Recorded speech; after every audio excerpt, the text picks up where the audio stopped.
Los hombres llevaban su carbón al pueblo en sus camiones y después regresaban. Las más sólidas cualidades se rompen bajo este perpetuo baño escocés. Las mujeres cocinaban a fuego lento sus rencores. Había competencia de todo, desde la venta del carbón hasta las bancas de la iglesia. Las virtudes se combaten entre ellas, los vicios y las virtudes se arrebatan unas a otras, haciendo un revoltijo sin reposo. Hay epidemias de suicidios y numerosos casos de locura casi siempre fatales. El pastor, que no fumaba, sacó un pequeño saco y vació su contenido sobre la mesa, formando una pila de bellotas. Se puso a examinarlas una por una, poniendo muchísima atención, separando las buenas de las malas. Yo fumaba mi pipa y le propuse ayudarle. Él me respondió que esto era asunto suyo. En efecto, viendo la devoción y cuidado que ponía en su trabajo, decidí no insistir más. Esa fue toda nuestra conversación durante la noche. Cuando hubo terminado de separar todas las bellotas que estaban en buen estado,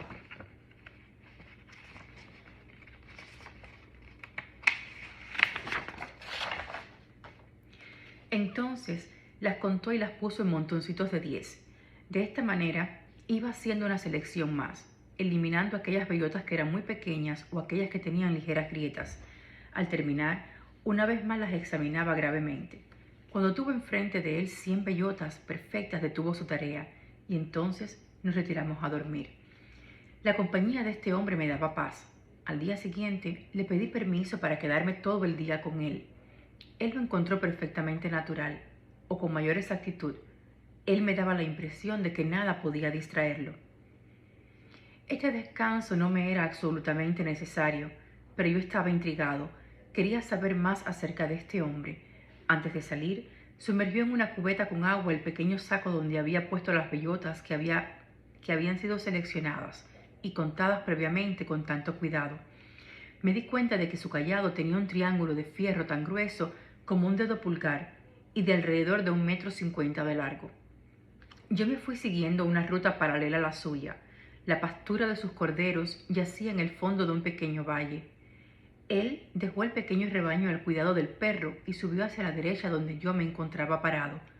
Me temía que hubiera venido a reprocharme por mi indiscreción, pero este no fue el caso, de ninguna manera.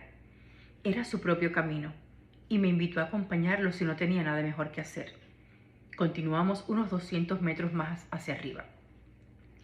Cuando llegamos al lugar que él quería, comenzó a enterrar su triángulo de fierro en la tierra. Este hacía un pequeño agujero en él.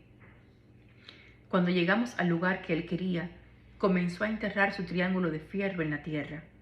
Este hacía un pequeño agujero en él, que él ponía una de las bellotas, que posteriormente cubriría de tierra nuevamente. Él estaba plantando árboles de encino. Entonces le pregunté si la tierra le pertenecía. Él me respondió que no. ¿Sabe de quién es? Él no lo sabía. Suponía que se trataba de una tierra comunal o quizás podría ser que se tratara de tierras cuyos propietarios no les interesara. De esta manera, él plantó 100 bellotas con mucho cuidado. Después de los alimentos del mediodía, él comenzó una vez más a seleccionar semillas. Creo que puse demasiada insistencia en mis preguntas, porque él las respondió una a una. A 3 años de haber comenzado, él continuaba plantando árboles en esta soledad. Él había plantado ya 100.000. De estos 100.000, 20.000 habían germinado. De estos 20.000, él consideraba que todavía se perderían la mitad, por causa de los roedores o por cualquier otro designio de la providencia imposible de predecir. Quedarían entonces 10.000 encinos que podrían crecer en este lugar donde antes no había sobrevivido nada. Fue en este momento en el que comencé a preguntarme sobre la edad de este hombre. Era evidente que se trataba de un hombre de más de 50 años. 55, me dijo. Se llamaba Eleazar Bouffier. Solía tener una granja en las planicies, donde había vivido la mayor parte de su vida. Había perdido a su único hijo y después a su mujer.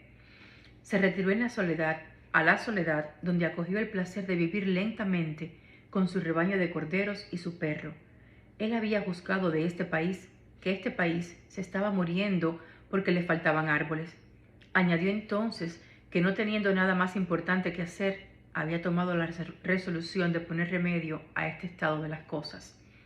Viviendo yo mismo en este momento una vida solitaria, y a pesar de mi juventud, sabía cómo acercarme con delicadeza a aquellas almas solitarias. Aún así, cometí un error. Fue precisamente mi juventud la que me forzó a marginar el porvenir en mis propios términos, y en cierta medida también un anhelo en la búsqueda por felicidad. Le comenté que dentro de 30 años estos 100.000 encinos serían majestuosos. Me respondió con tal simpleza que si Dios le prestaba vida, en 30 años él habría plantado tantos otros que estos 10.000 serían tan solo como una gota en el mar. Él había comenzado también a estudiar la propagación de las hayas. Cerca de su casa había instalado un pequeño vivero donde crecían los arbolitos. Los sujetos que había protegido de sus corderos con una pequeña barda que funcionaba como barrera estaban creciendo hermosamente. Él estaba considerando plantar también algunos abedules que serían muy convenientes para las partes bajas de los valles, donde aclaró que había en estado latente un poco de humedad que se extendía sobre la superficie del suelo por algunos metros. Al día siguiente nos separamos. Al año siguiente la guerra del 14 había comenzado. Yo estuve comprometido en ella por 5 años. Un soldado de infantería apenas podía pensar en árboles. A decir verdad, todo este asunto no me había dejado ninguna impresión. En lo personal, lo consideré como un hobby pueril, como una colección de timbres y la olvidé. Al terminar la guerra, me encontré al frente a una pequeña desmovilización y con un gran deseo de tomar un pequeño respiro de aire puro, sin ninguna otra preconcepción más allá de tomar un nuevo aliento. Fue así que retomé el camino hacia nuevas tierras desérticas. La región no había cambiado, sin embargo, más allá de ese poblado abandonado percibía a la distancia una especie de neblina grisácea que convergía en las alturas de las colinas como una alfombra. A partir de ese momento, no dejé de pensar en el pastor que plantaba árboles. 10.000 encinos, me dije, ocupan un gran espacio verdaderamente. Había visto morir a mucha gente durante esos 5 años de guerra, pero no me podía imaginar que de ninguna manera la muerte de Eleazar Bouffier. A pesar de que un hombre de 20 años piense que un hombre de 50 es ya tan viejo que no le resta más que morir. Él no estaba muerto, en efecto estaba lleno de vitalidad. Había cambiado la materia de su interés.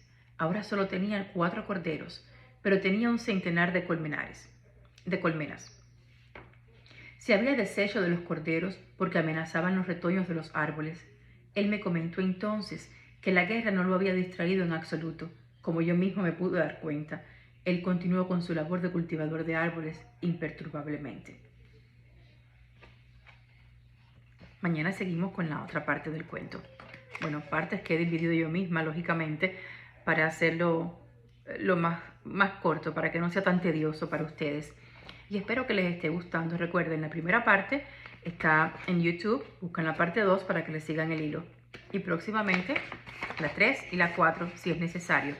Muchísimas gracias a todos. Gracias por seguirme a través de Liena Entre Letras en YouTube. Gracias por seguir el blog que tengo en Facebook. Muchas gracias por motivarme. De veras, lo digo de corazón. A todas las personas que me siguen, conocidos y no conocidos, muchas bendiciones.